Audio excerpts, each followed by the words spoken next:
I want to mention about, once every couple of months we get a chance to join Jeanette Rowe from the Twin Falls Senior Center. And we have some fascinating conversations because I'll tell you what, the need that the Senior Center has, especially for volunteers and the like, always seems to be growing. And we have a growing population, and that includes a growing senior population. And that's likely really fueling all of this. But I want to point out you're listening to Top Story on News Radio 1310 KLIX and newsradio1310.com. It's 8:33, and we're at 65. Bill Colley with you this morning, too, as well.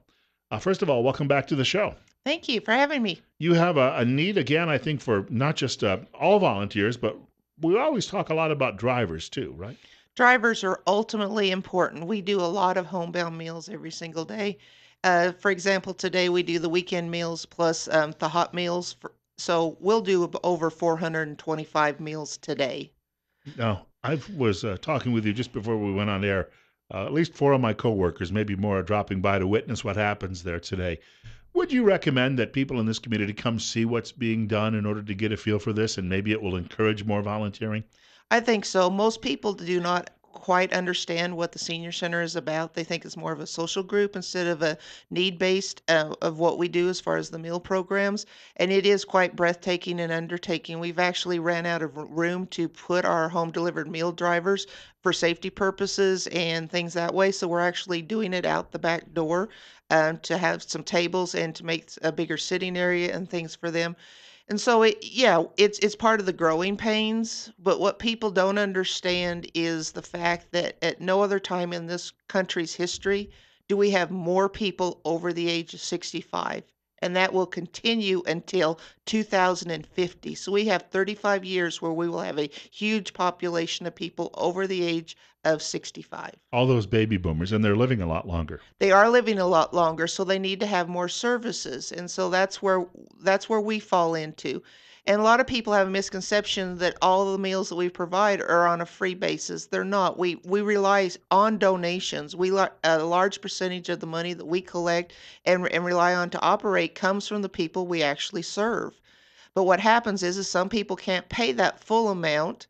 So what we do is we get a little bit of assistance through the Office on Aging, and they help us, but they've cut some of that funding back, and they've also changed the rules, and it's making it very difficult because now we have people falling through the cracks that we're not able to serve because we don't have the funds. I was going to say, for people who, there's a couple of things here. You almost need people to step up. Maybe someone could endow what you're doing, right? Write you a check, That's correct. or they can volunteer, or both. I mean, this is maybe both is a good way to put it too, because there are people out there who have the means and they have the time. That's correct. And basically the time comes between 10:15 to noon. You can do it as little as one day a week, maybe one day a month, just fill in. But right now we have people that are, wanting to take a vacation, need to have a break. And it takes a big circuit of people to do it. We have approximately 16 routes right now that we do within Twin Falls. And the routes, some of them are very big. They're between 12 to 16, 17 people, and we need to split those off. But we also need to have the drivers committed to make sure that those meals get delivered every day. And we have time restraints in which we have to deliver those meals to make sure that that meal is hot, the cold portion is cold. So there's a lot of oversight that has to go into play in doing this. For people, if they would like to get involved, I know we've talked about this before, but they really should just pick up the telephone and give you a call, right? They should pick up the telephone and call 734-5084. You can talk to any one of my staff members. We'll be more than glad to give you directions.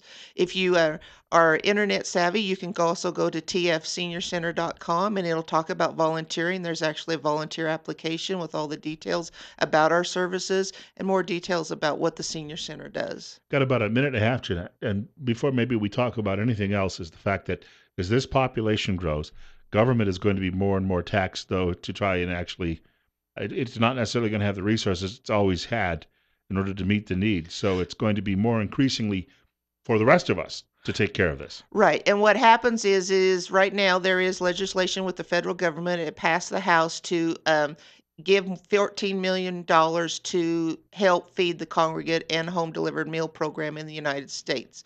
The problem is they're not going to pass it, if they do tend to pass it or even consider it, until after the spring break. So it'll be September or October if we know if there's going to be any additional funding for 2017. And we got to point out, too, that that money will last maybe a couple of weeks.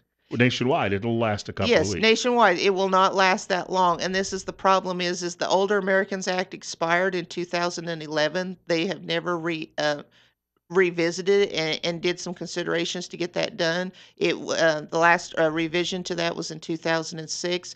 So, like I said, everything is subject now to sequester rules. So the funding keeps going down. And what I really recommend everybody doing is what I've been doing is talk to your legislator and talk to your government officials and let them know how important this program is because the money spent here is for $1 you spend on the home delivered meals, it saves $50 worth of Medicaid spending.